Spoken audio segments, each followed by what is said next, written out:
Denise Ferreira da Silva is an academic and practicing artist. Her works addresses the ethical political challenges of the global present. She is the author of Toward a Global Idea of Race by University of Minnesota Press, 27, A Dívida Impagável, Oficina da Imaginação Política and Living Commons, 2019, Unpayable Debt, Stenberg Meets Press, 2021, and co-editor with Paula Chakravarty of Race, Empire, and the Crisis of the Subprime, Johns Hopkins University Press, 2013.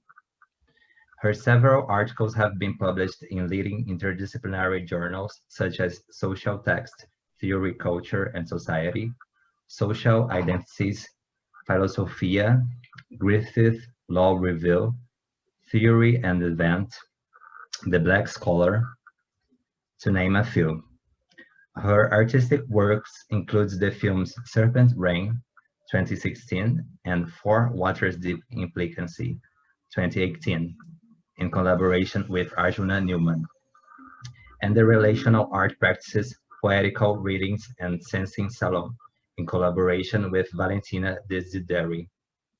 She has exhibited and lectured at major art venues such as the Pompidou Centre, Paris, Whitechapel Gallery, London, MASP, São Paulo, Guggenheim, New York, and MoMA, New York.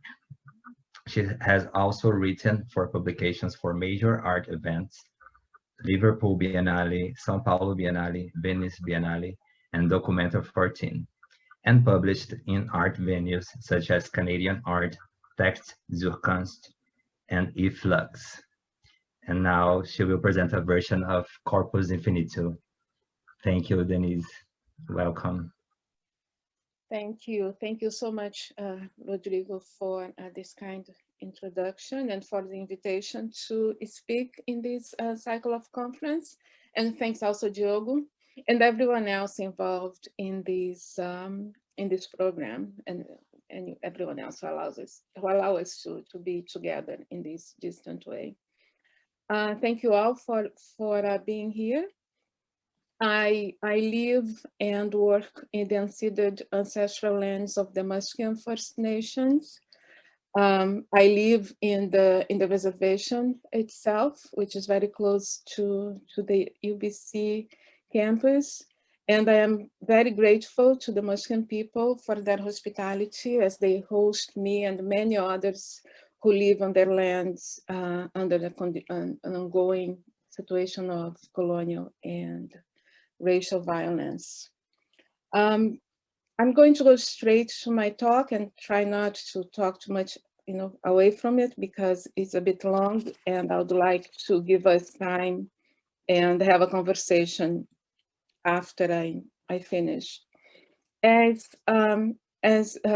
Rodrigo said, this is a version of Corpus Infinitum, and which is a title that I have been given to different pieces of thinking that I have presented lately. I give the same title. There are differences, but I think the core remains the same. So you have heard it before. It is and it is not the same thing. I'm going to share my screen.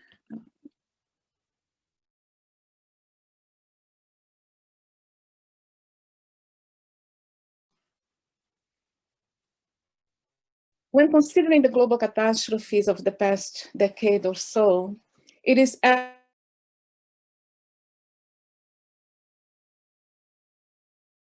and ethical can respond to them. Only a radical shift, perhaps a demolition,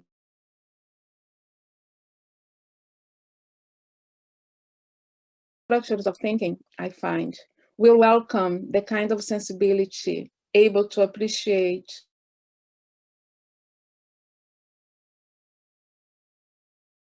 human inhabitants face, and will continue to do so in the years, decades to come.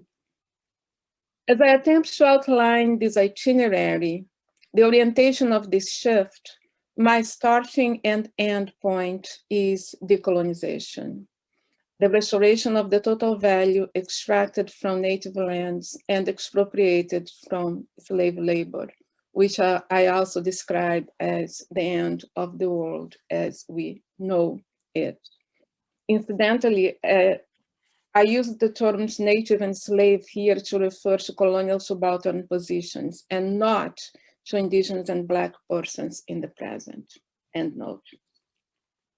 For decolonization is the only possible signifier signified for anything that can be taken as a descriptor for what so many mean by social justice or global justice. Or more directly put, decolonization as a demand hosts the most urgent global ethical political issues. Any shifting thinking that prepares the terrain for the emergence of descriptors of existence capable of addressing today's global catastrophes will have to begin and maintain decolonization as the horizon of justice. That is, it will have to start by acknowledging and confronting colonial and racial subjugation, their mechanisms of ethical indifference and total violence, confronting them as constitutive of and active in the current global circumstances. I repeat, not as that from which such catastrophes derive, as the past of this present or the cause of these effects, but as that which is operative in all of them, which catastrophes, which ethical political issues. So let me mention four. First, there is the ongoing juridical economic strategy, which I call criminality. It is a decades-long practice which takes the form of increasing rates of incarceration and of state-authorized killings, all justified by criminality, the criminality of the gangbanger, the criminality of the terrorist, the criminality of the illegal immigrant. And it is also facilitated by private economic entities, such as privately owned prisons and detention centers, war mercenaries, and the builders of infamous walls. So I'm referring to Black and Latinx persons in the US, but also to Muslim populations caught in the wars in the Middle East and in the African continent. And here I'm also referring to drug-related armed conflicts throughout Latin America and the Caribbean. Second, and related, that is the unprecedented displacement of populations in the global South, such as related to it are the Europe's refugee crisis, which many began to take note of only about 5 years ago, but which has been going on for much longer. A crisis which most forget relates to the same local and regional wars I just mentioned, to these armed conflicts that do not interfere with labor expropriation and which seem to facilitate further land expropriation and extraction of minerals so dear to global capital. This crisis is inseparable from the devastation of livelihoods provoked by neoliberal and economic development strategies, which seem to be returning the economies in the global South to extractivism and agriculture, this time around in the hands of multinational corporations. And of course, let us not forget Europe's response to the refugee crisis, which has been causing the death of so many Black and brown persons from former European colonies, and has also further consolidated the corporate security state and has facilitated the return of lethal white identity politics there and in other places. Third, that is this latest global crisis, the COVID-19 pandemic, which, true to form in its first year, has proven deadlier to the Black, Latinx, and indigenous populations of North America, and will for sure wreak havoc in the former colonies of the global South, precisely where states no longer supply health public health care to their mostly non-white populations. Fourth, and no less dramatic in its expression, as seen in the recent fires on the west coast of the US and Australia, and right now in this Arctic vortex has brought below freezing temperatures all the way down to Texas desertscapes, well, that is global warming, and our sheer incapacity to make a good case for paying attention to it. I think that takes into account all four the developments: criminality, displacement, the pandemic, and global warming. And I think that finds them jointly unfolding in the global context must begin with the view that decolonization is the only relevant ethical demand in this and, well, in any other global historical moment of, speaking of the past for 500 years. Why is this not the case? Why is the connection between these four issues not given immediately, intuitively? If we are to attend to the demand for decolonization and appreciate its ethical force, a shift at the level of principles or a reconfiguring of thinking must occur at the underground and infrastructurally.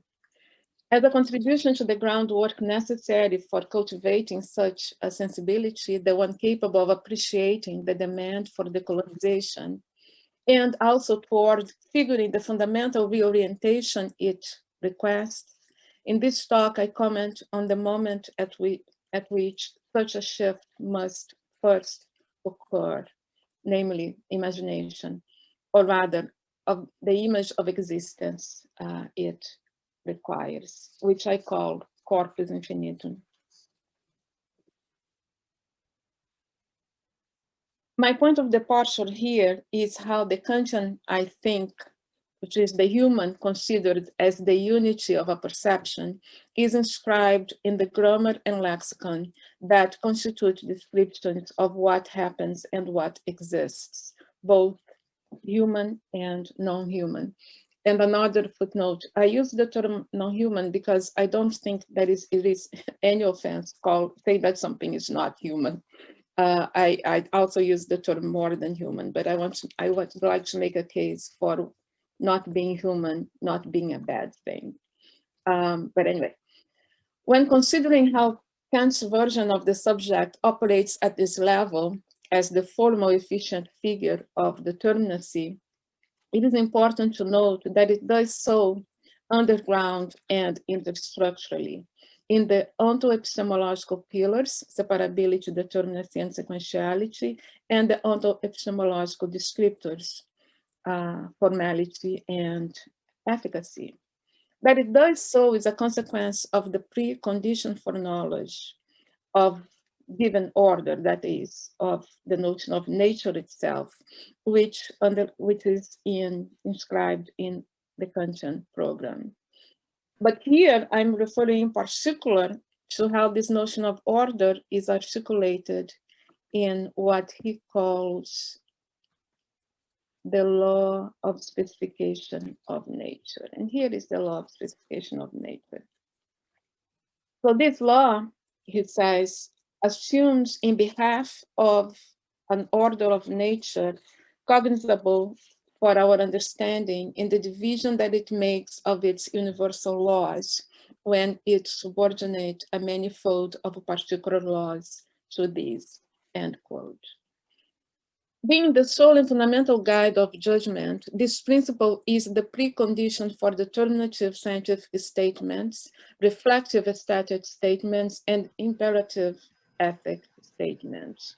Denise, I'm sorry to interrupt. I'm not sure we are seeing what you want us to see, the PowerPoint.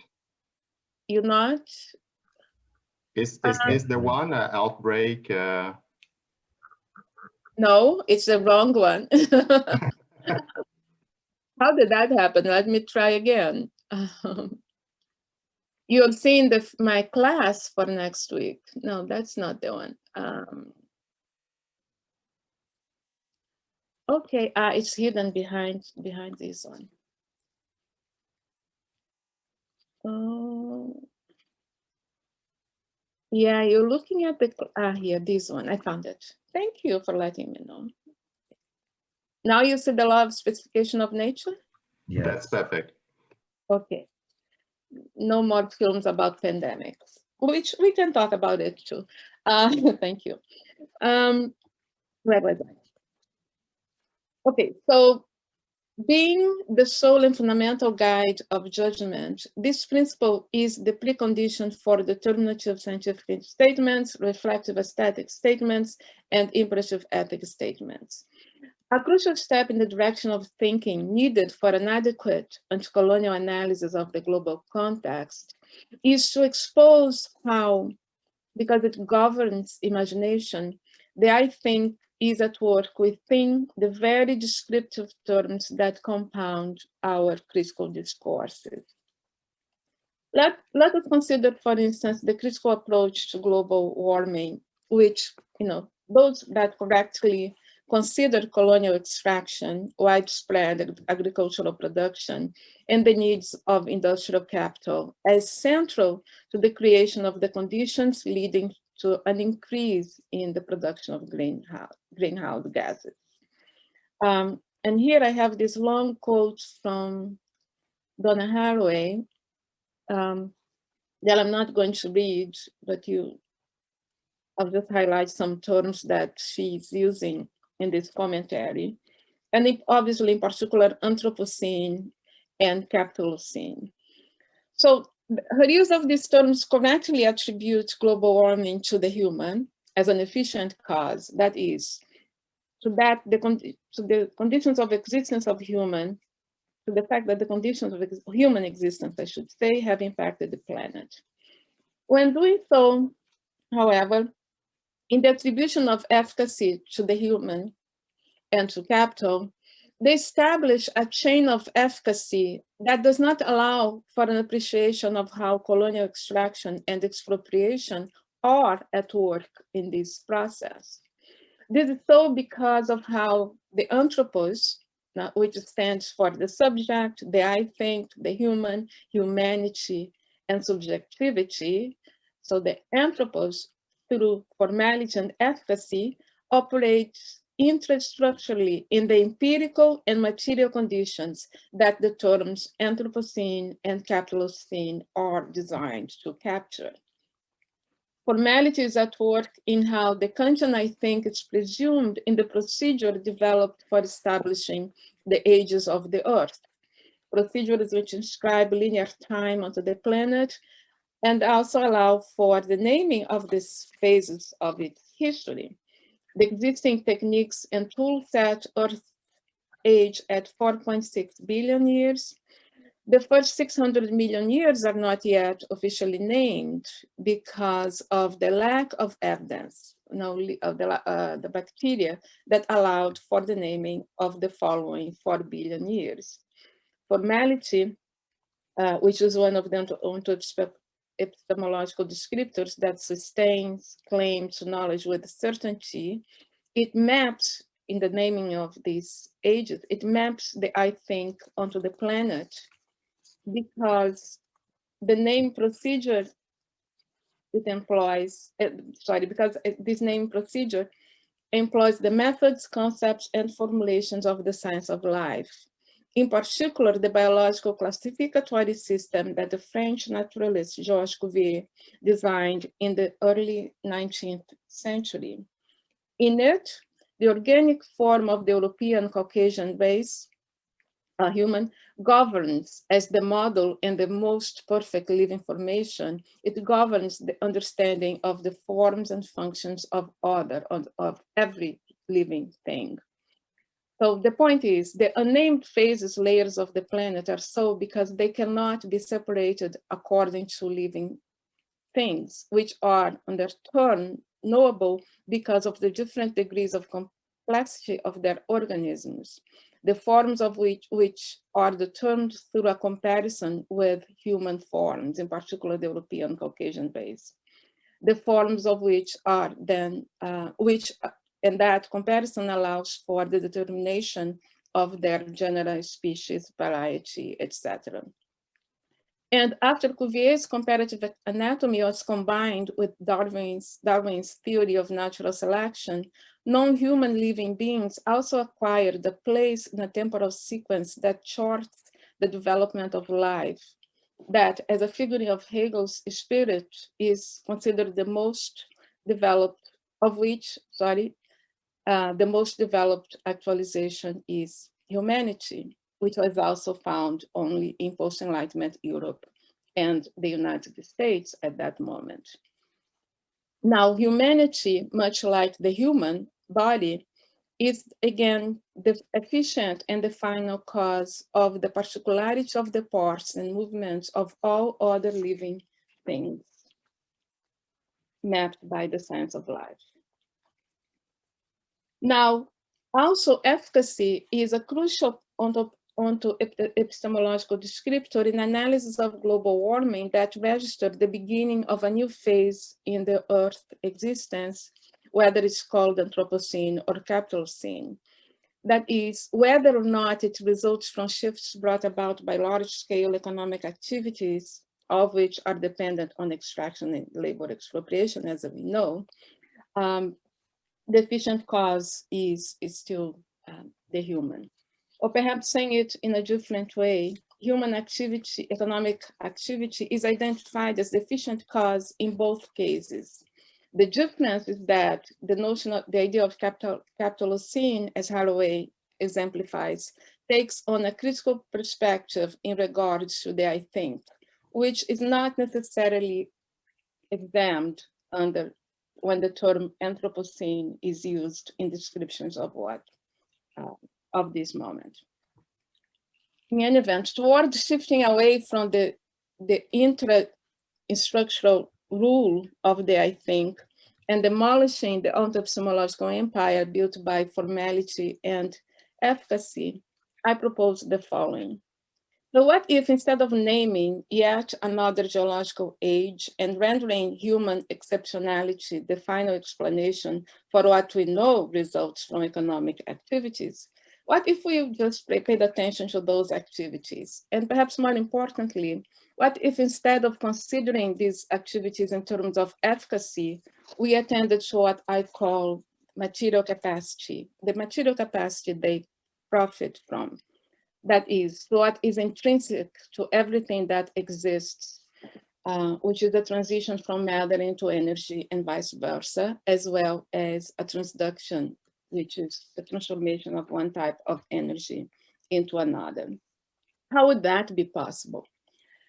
Of course, this is a shift at the level of the imagination.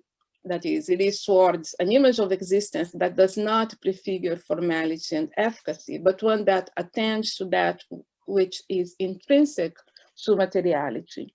This is the image of existence, as I said before, that I call Corpus Infinitum. And I have designed this, this thought experiment to convey this image.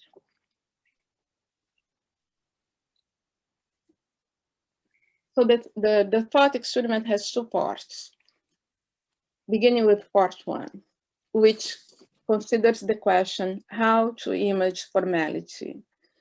An image of unity is needed for that, and a good discursive reference for that is actually circumscription. But how do you image circumscription? Well, a figure with a well-marked center, a circle, could be a square or a triangle. And then that's not enough. I need to sprinkle some dots in that figure for it to come alive into thinking. Now, another movement that becomes necessary as we attempt to image formality and efficacy inside of it in a way is to try and connect one dot on one side of the image to another dot on the other side, on the opposite side of that image. How do you do it? You draw a straight line, a curve, you draw one line, two lines, a straight line through the center or a semicircle around it. how else can we do it? Well, it does not matter whether the figure is a circle, a triangle, or a square. If I try to connect the dots on opposite sides without passing through the center, I will draw a semicircle. I will always draw a semicircle. Drawing a semicircle is necessary if I want to connect 2 points on opposite sides without cutting through the center of the figure. And this can be shown in different ways, in the drawing of the actual line, or an equation, an image for a circle or a semicircle. Now, if I want to draw a line going through the center, I will always draw a straight line.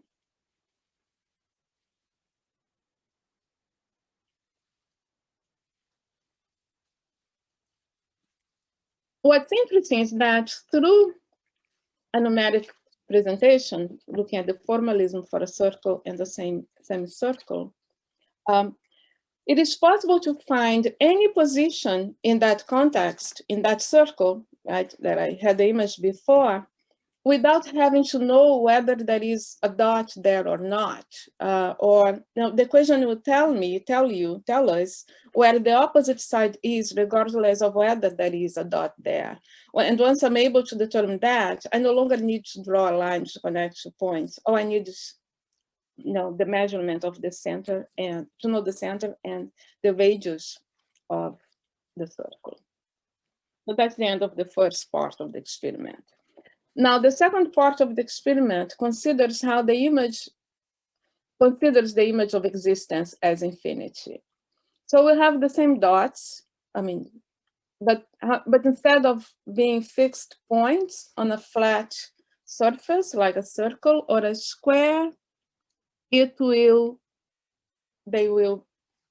be components of a volume, of a sphere like I have here, or a cube.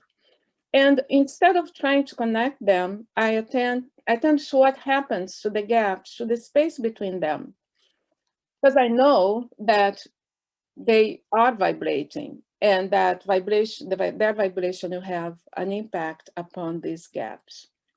And this is something I can anticipate, because when I wave my hand, I feel the air touching and moving around it. The air moves like the waves in the lake move when you throw a pebble. The kinetic energy of the pebble transfers to the water and moves as waves. My moving hand transfers potential energy to the surrounding air, thus dislocating the particles around it. The moving pebble transfers kinetic energy to the water that take the form of that wave. It doesn't move the particles of the water. In addition to the transfers that involve movement, like work, potential or kinetic energy, there is also heat. The transfers of internal kinetic energy, which are happening in that sphere all the time. To be sure, because every existing thing with a temperature above absolute zero, that is 0 Kelvin or minus 273.15 degrees Celsius, every existing thing releases phonons, which are quasi-particles that quantum and classical physics use measure for vibration with a quantum and a classic measure for vibration.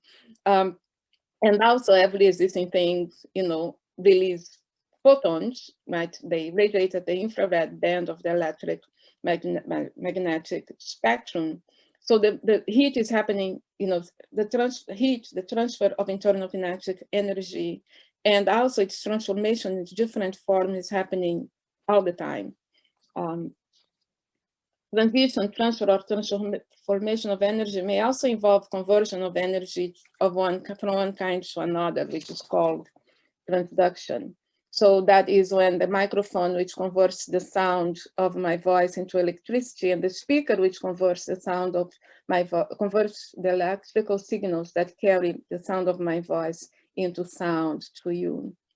So Anyway, like the previous part, this image can also be formalized in different ways. Classically, through equations that present thermodynamics, which measure the amount of internal kinetic energy being transferred between, the dots or fingers. Quantum field theory would translate it into mathematical objects and equations, which would be used to determine different properties, such as the momentum, energy of elementary particles that constitute, the dots, which now, as I said, they are no longer dots, but atoms or molecules, or even electrons, photons or phonons, undeterminable and deeply implicated bits of matter energy. So you may be wondering why this experiment? And my goal, as I said earlier, is to release the Kantian hold over our imagination. The I think, which is also known as the transparent I, and which goes under the names of subject, subjectivity, human, and humanity. This figure is deeply entrenched in the scientific notion of nature, the Kantian ordered whole, and also in the phenomenological figure of world itself. So this experiment targets the law of specification of nature, of course, as I said, the a priori principle that sustains the I think's ruling place in the Kantian enterprise, that which is the framework for scientific knowledge of our conception of the aesthetic and also of our ethical program. Now, this principle, Kant postulates, it guides the I think's distinguishing capacity, which is its power of judgment.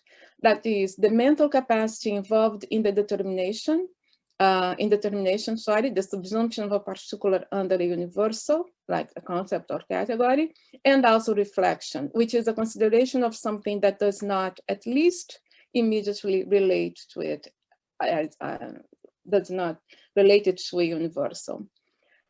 I do not have time to make a case for how the Kantian program has come to constitute post-Enlightenment thinking, nor to spell its hold over our thinking. So in any event, the second part of the experiment recalls existence, when the dots are not approached as fixed points on a plane, but as the tiny components of the sphere. It is about existence.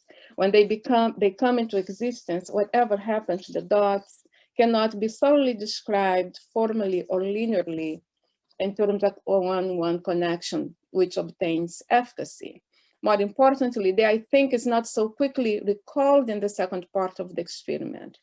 For while Corpus Infinitum as an image is as abstract as the geometrical figures that since Galileo have supported modern philosophers' claims to truth, especially when they are translated into mathematical demonstrations, proofs, Corpus Infinitum does not picture an empty delimited space with a postulated center.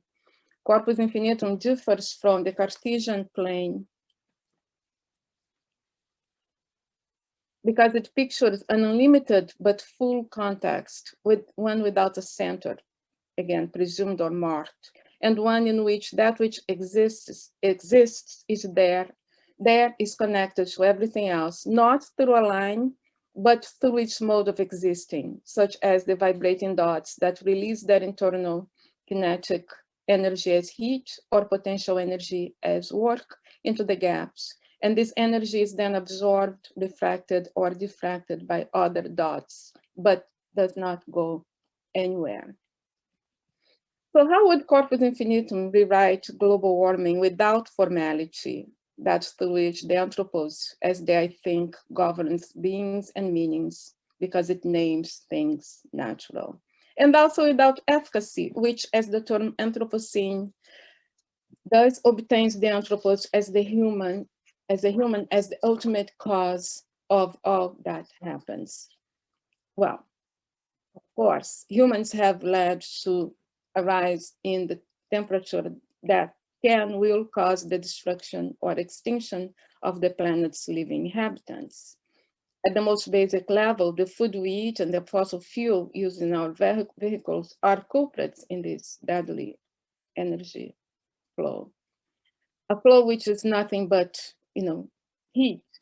heat, the transfer of internal kinetic energy is what at work in global warming. Everything that exists, as I said before, emits electromagnetic radiation as long as its temperature is greater than absolute zero. Internal kinetic energy, which depends on mass and speed, can be transformed into any other form of energy.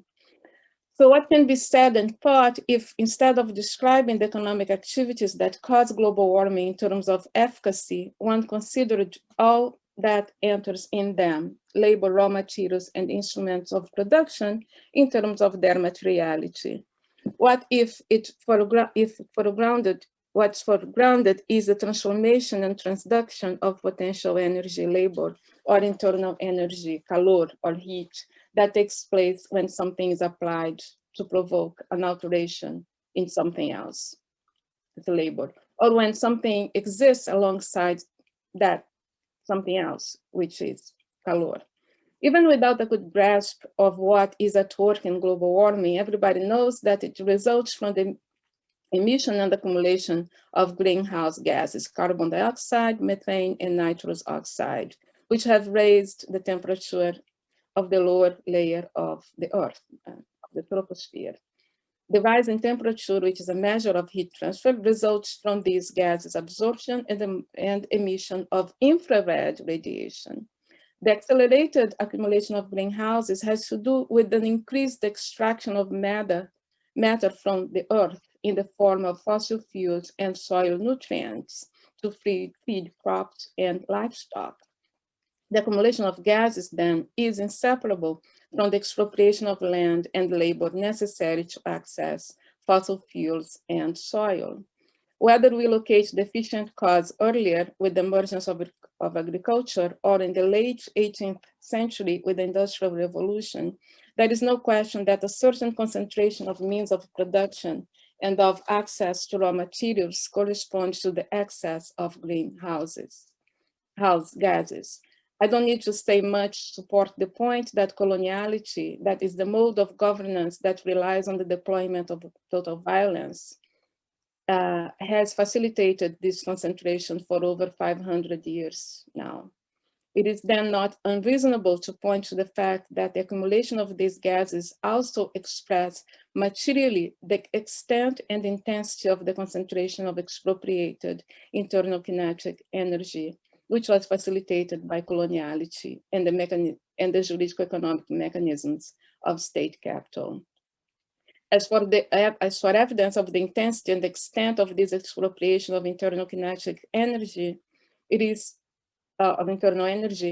sufficient to recall the levels of dispossession found in the global north, or the never-ending wars in the African continent, the Middle East, Afghanistan, colonial conflicts that do not interfere with the extraction of water and other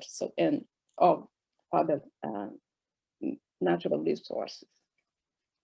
Another way of saying this is that Corpus Infinitum, as an image of existence, recalls the creative realization of the equivalence between matter and energy presented by Einstein, which destructively materialized in the bombs tested in the Marshall Islands and deployed in Hiroshima and Nagasaki.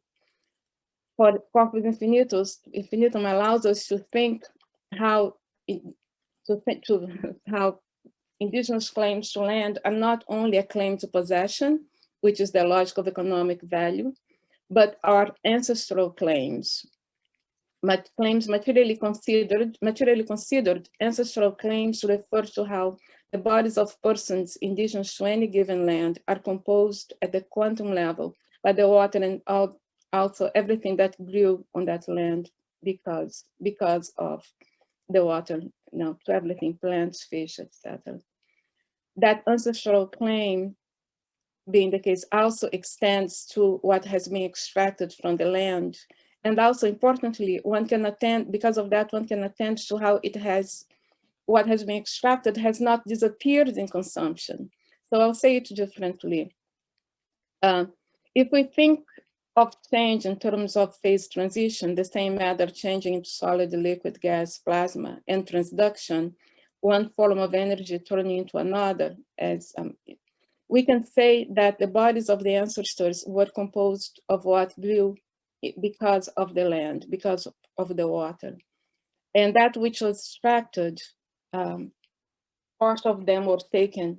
In that which is extracted, part of them are taken elsewhere. This is an ancestral claim. The wealth that has been accumulated by the descendants of colonizers and today's settlers, the wealth held by settlers in these lands, the wealth that was sent back to Europe in the form of objects, but also of raw materials, the raw materials that entered in the initial accumulation of capital as industrial capital, the stolen wealth that has been transformed in so many ways is but a decomposition of of what was extracted from the land and also of the expropriated land. What has been extracted remains transduced into infrastructure, buildings, machines, money, and now into these virtual financial objects that prevail in global capital. If we attend to material capacity, it is possible to appreciate, I emphasize, appreciate, meaning value, respect, support, not emulate or understand or appropriate.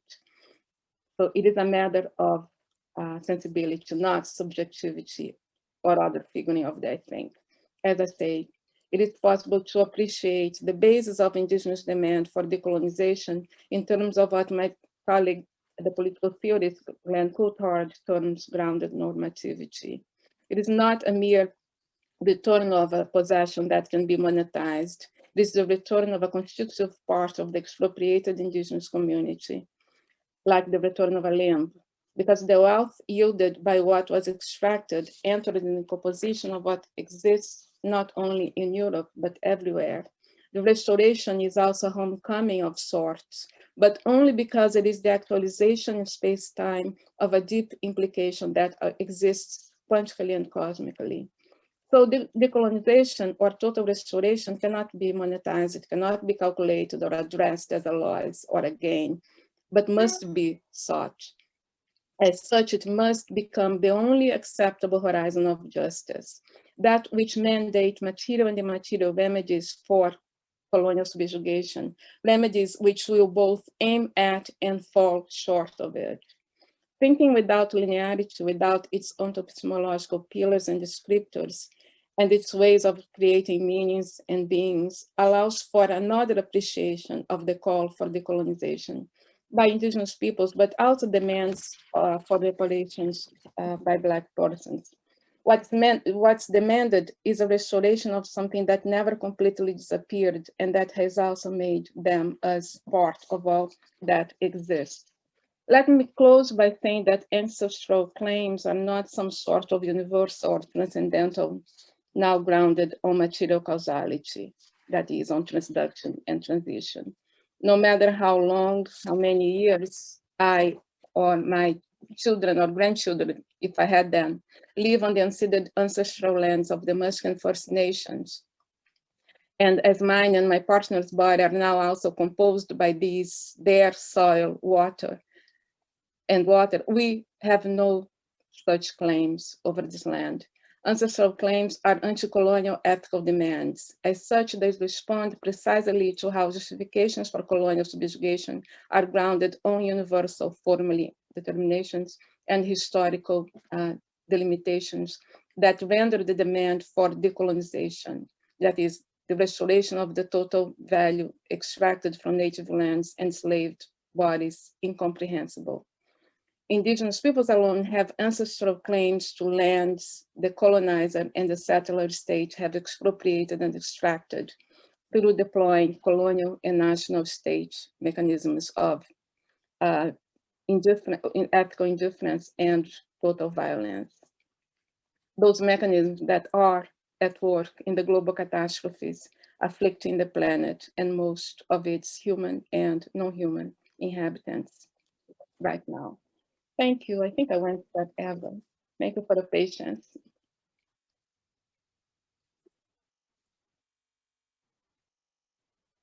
Thank you so much, Denise, for this amazing lecture that you just delivered. Does anyone already has a question? we're gonna start now our Q&A. The questions can be done in the chat, or if you feel comfortable, you can also open your mic and show up and yeah, just deliver your question. I believe that I can begin with a question, maybe, if you don't mind, Denise. No, I don't mind.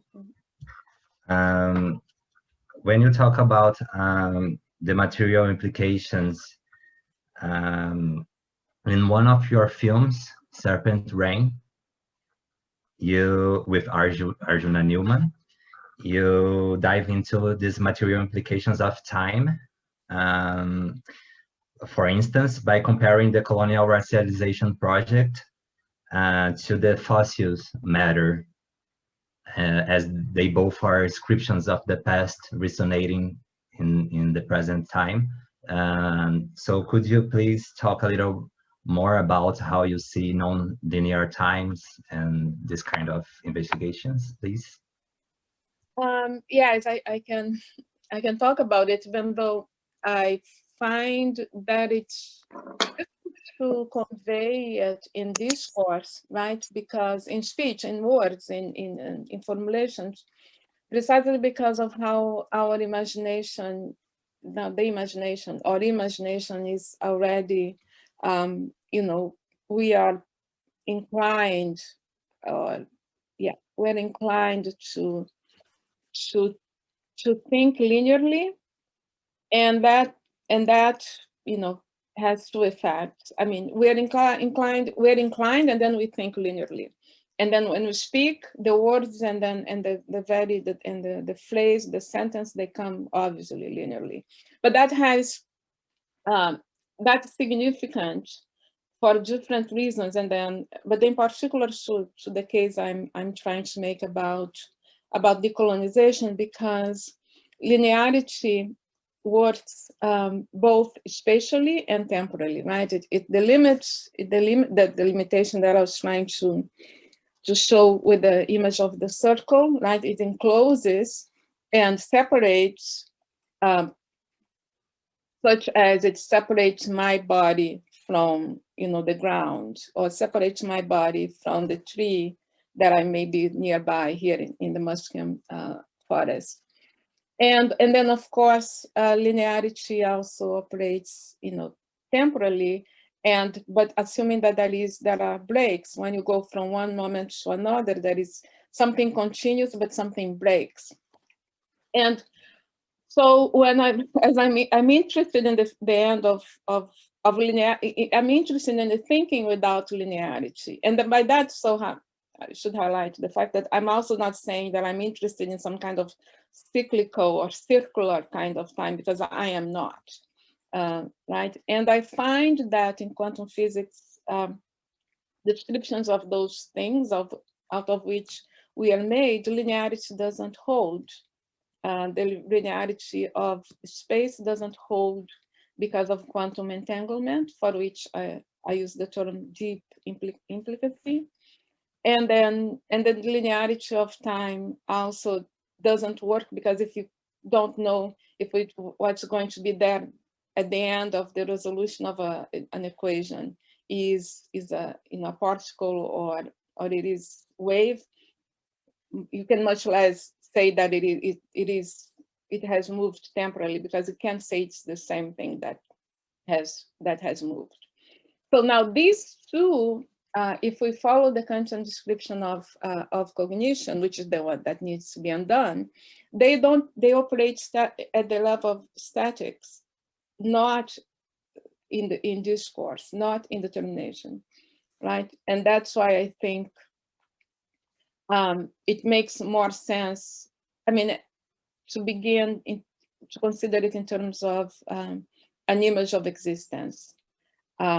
So the nice thing about the fossil that we used in as an example in Serpent Rain, because people can visualize it, right? You look at the fossil, you know that is that outline, and from that outline you can think of the actual thing. that was there and imagine it continuing in the rock.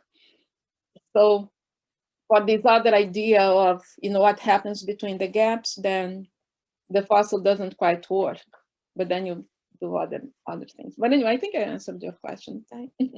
Yes, thank You you. just took me to another reflection. Anyone else has any questions?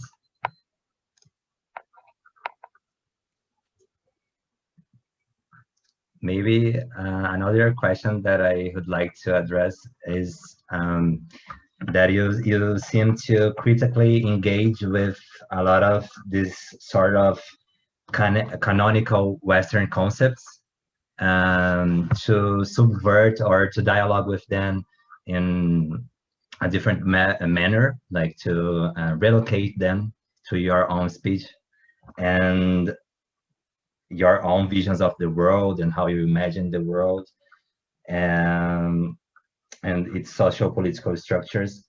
So how do you see the role of decolonization in dialoguing and updating this kind of canonical perspectives? Well, I think I have two different answers for your question. On the one hand, like all of us here, I shouldn't assume it, but I should not forget I said all of us. I'll just say I. I think within something that can be called modern Western philosophy, right? And they'll do it. Right. And so that is, and I not only I do think so, and I have an inclination, and I have a liking for things philosophical on the one hand, and then, but actually it's not the other. It's not the other hand, the other answer, because of that one hand, I also have spent enough time with philosophy, especially modern philosophy, but not only, but I have spent enough time with that to have been able to develop, to identify in it the elements that are crucial to our political, power in the past 30 years, political conditions, and also political struggles, but more so the discourse, right? The political discourse. For instance, something that I can attend to when because I do this work of going back to those dead white guys, is, for instance, why the case for decolonization is so difficult to make from a Marxist, from a historical materialist perspective? What is it about the ways in which our understanding of capital has been put together that prevents us from, attending to the obvious? Okay, industrial capital, late 18th century, colonization, 300 years before, 200 years before. Oh yeah, primitive accumulation, not of the same order as capital. Why is it not? It's only because of how the concept of capital was assembled, and how it was assembled has to do with the ways in which Marx drew, and then later after him, other Marxist thinkers, how they drew from the reservoir that is the Kantian version of modern philosophy and its guiding questions. So yeah, so on the one hand, I like it. On the other hand, and that because I like it, I can, and because I look at it, they're being very much preoccupied with the present. So you said, Rodrigo, before we started, how you feel like you're living in this historical moment, right? I remember when I was in college back in the 80s, how I was living in that historical moment, which was, we were, outside in the streets fighting the military dictatorship in Brazil. It's still with the dream of revolution, right? So back then I knew that in terms of what was happening in Brazil in the 80s, but and my generation, I know, didn't know that in 1989, the Soviet Union would go away, or 1991, whenever something happened in 1989, that basically the dream of revolution that was also animating our attempt at, getting our struggle for getting rid of the military dictatorship would have gone away. So now when I speak to, younger generation, folks probably your age and the younger who don't have that memory of the revolution, I understand how, what my historical moment was, right? And that historical moment is very, very much informs how I think about the present. I think about the present in connection to those two moments, which, it takes then going deeper in order to bring them together and make sense of what happened. Thank you.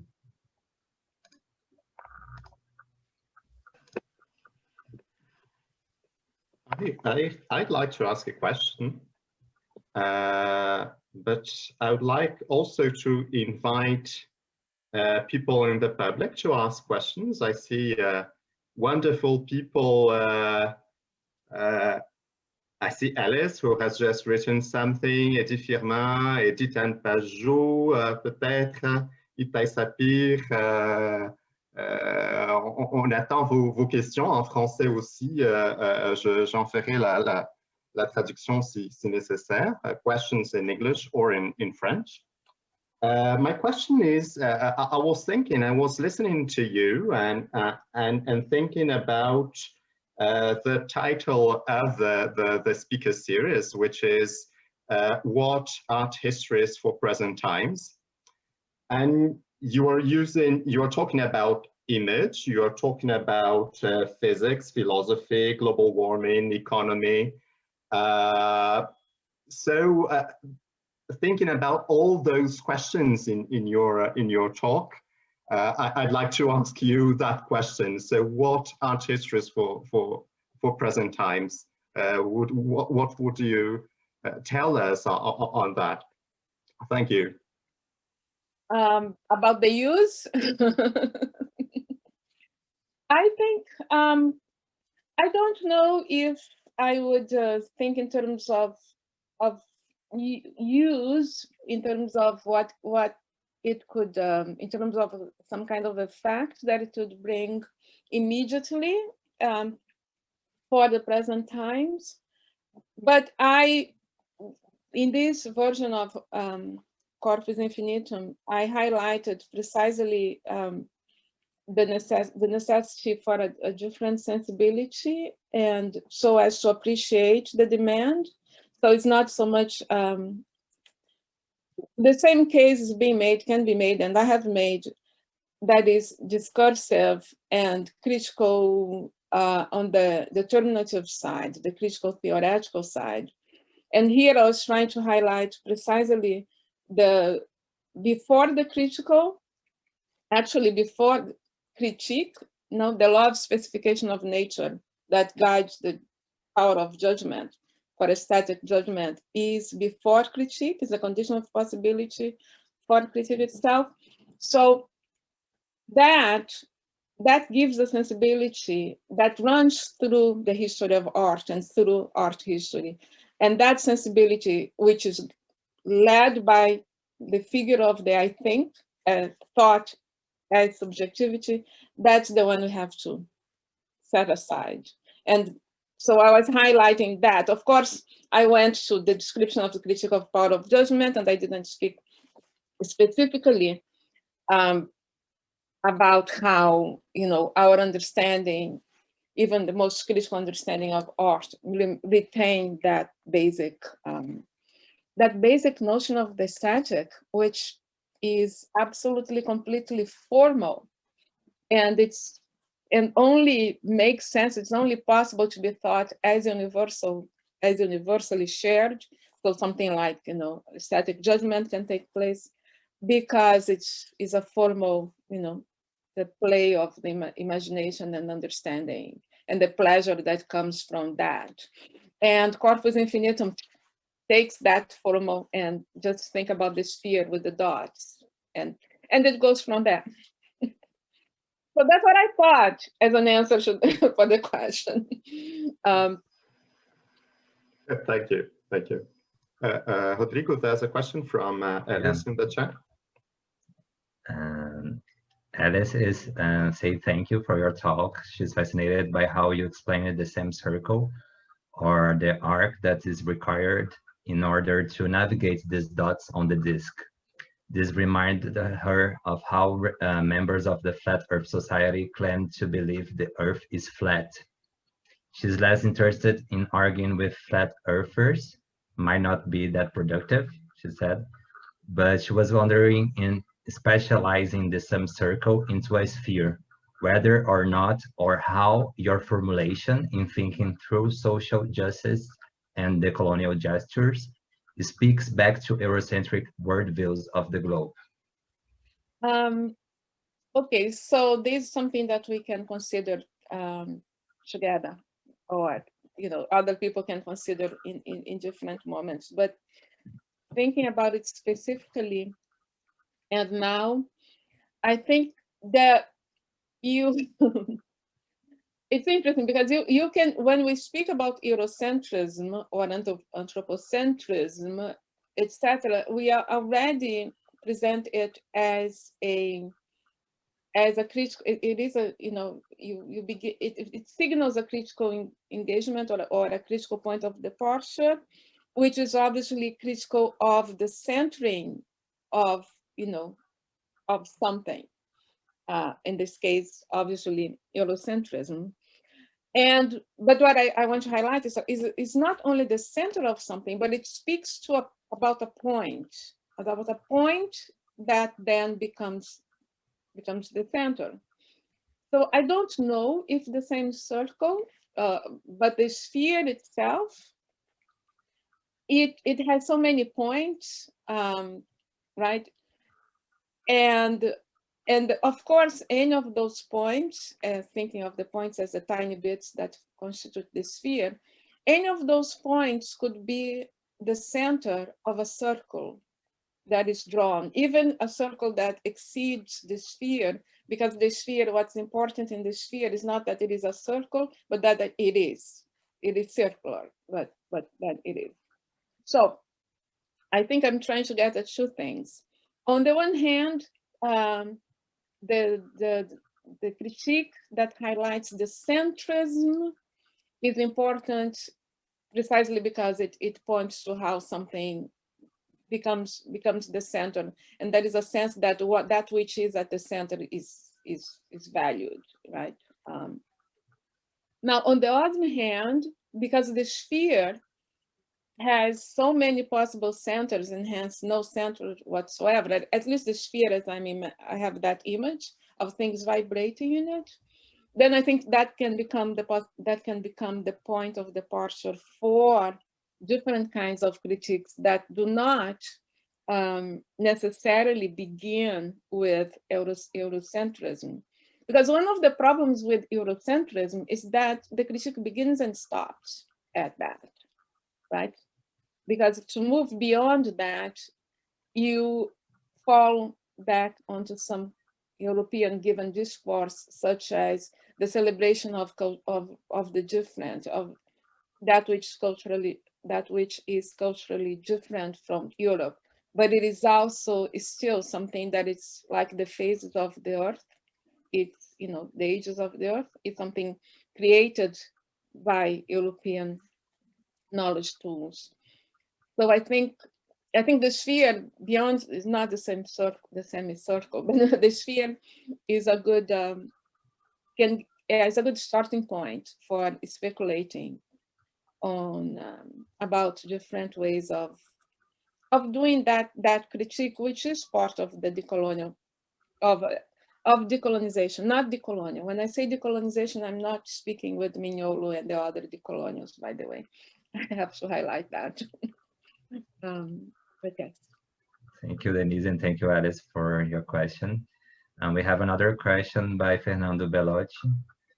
And this is on Ferbach. I don't know how to pronounce German. Marx brings us that emblematic quote that the philosophers already interpreted the world, now you need to change it, which somehow inspires us to think of and further a new material theory that might include performativity and political action.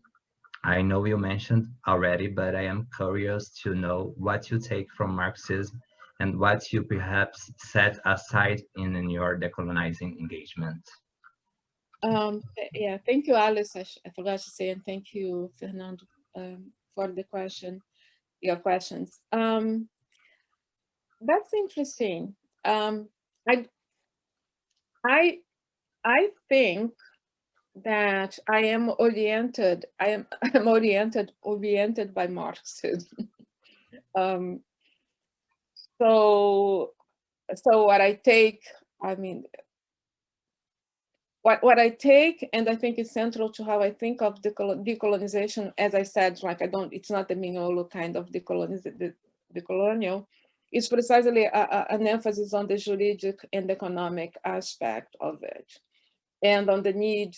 But then, of course, I depart from it because for instance, primitive accumulation is a term that is used by Marx, and it's there in the later chapters of Volume 1 of Capital, explicitly, but it is implicitly in other chapters in the same volume.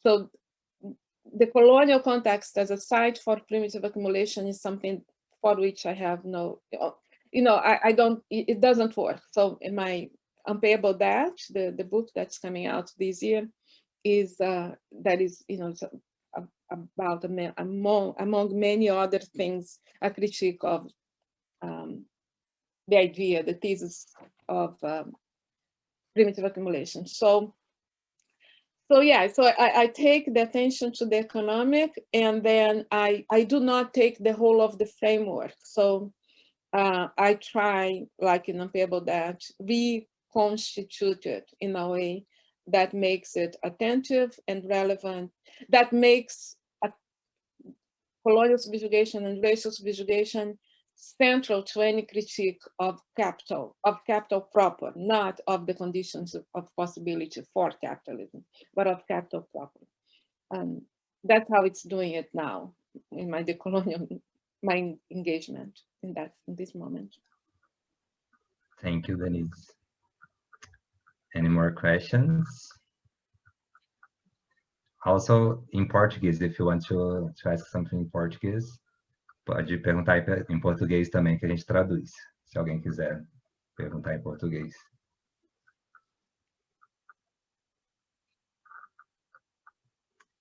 Maybe I would like to know how you became an artist also, how your practical and theoretical approaches get together. That's a good question, and it was all by accident. So the practice with Valentina Desideri, the poetical readings, and the Sensing Salon, but the poetical readings, that started first. We met actually at a conference on Fanon in Naples, and Valentina was doing something that she created a performance called political therapy or fake therapy. And we talked about it, and then we just talked about, oh, maybe we should, collaborate, combine the things that we play with, because I have been playing with astrology and tarot for many, many, many, many years. And what was it? Yeah, we started experimenting in doing readings for people at PAF. PAF is a performing arts forum, which is located in Saint-Orme near Paris, like an hour and a half from Paris. And we spent I think a whole month with folks who were staying there, doing readings, trying to figure out, how we would collaborate. And then it just became a collaboration, and I was invited to do a session at one of the episodes of Arica, and Arica is an art activist group that's based in Glasgow, in Edinburgh, but they have these events in Glasgow. And Valentina and I did our first performance there, as you know, instead of giving a talk, we just did that. And with Arjuna, Stefano Harney commissioned collaboration between Arjuna and me, and also Fred Moulton and Wu sang. And the idea is that she was going to do a film about Fred's idea, and Arjuna is going to do a film about my idea, but I don't know if you've seen the collaboration between Fred and Wu. It's like the collaboration between Arjuna and I, like we end up collaborating, not, just combining. So, Fred and Wu, there are 2 films, there is a book, and there is an installation performance that Wu does, and there are others, and then Arjuna and I, we end up doing 3 films. We finished our 3rd film now. So I just moved into it, but what is, I think, important in the question, not so much how it happened, is that it could happen precisely because of what I said initially, of how certain ideas, if you want to convey them, discourse won't do it. And film, even though film has many problems, many limitations, because I have had to live with images that I would rather not have, but you need them to make a point in the film, so you have them. So even though the film has some limitations, it also allows you to present some things in a, not so much to present, both to present them kind of like discursively in terms of the images and the editing and and the sound, but also Arjuna and I, we play a lot with the sound. And whether you're watching Serpent Rain or Four Waters, there is a lot of work that the sound is doing in those films that doesn't come to here. You don't realize it. It's all affecting in different ways. So yeah. And the same thing with poetical readings, some things that happen when we are doing the readings that do not need to be described, just there, and are crucial to thinking. Thank you. It is now 6:20.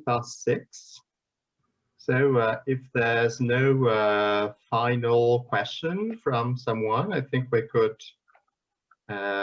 end the conference. I'd like first to thank Rodrigo Docinter, our discussant, PhD student at Concordia. Thank you, Rodrigo, for thank you. First of all, for suggesting the invitation to Denise. This has been the way we organize the conference. So I invited different PhD students, candidates to suggest names for our speaker series. So it's something coming from the students. It was something very important for us. And so thank you, Rodrigo, for the suggestion and for the discussion. And thank you so much, Denise. Muitíssimo obrigado. It has been really an amazing talk. And we are really happy to have you with us in our series. Oh, thank you.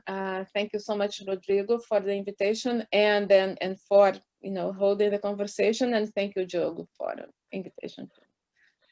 And thank you for the questions, Alice and Fernando.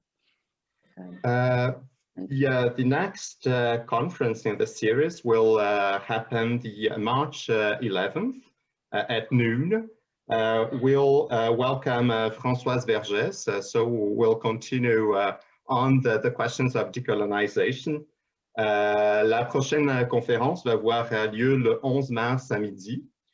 Nous accueillons Françoise Vergès, politologue, militante féministe, qui vient nous parler d'une théorie féministe de la violence, donc le 11 mars à midi. Merci tout le monde dans le public. Thank you so much everyone who came to listen to Denise Ferreira da Silva, and I hope to see you next month for the next conference. Bye, thank you.